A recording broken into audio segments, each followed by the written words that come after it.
Welcome to Upstyle Plus. In this video, I will show you how to remove Google search bar from home screen or any screen in Android. To do that, simply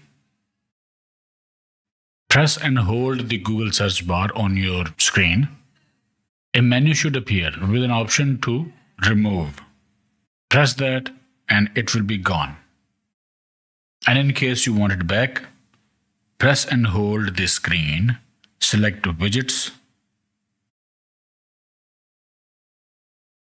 From the list, expand Google option. Select the search bar. Press add button. You can also customize the search bar after it's been added to the screen. And this is that search bar added to the screen. You can hold it and drag this widget to any screen that you like. Okay, I hope it helped.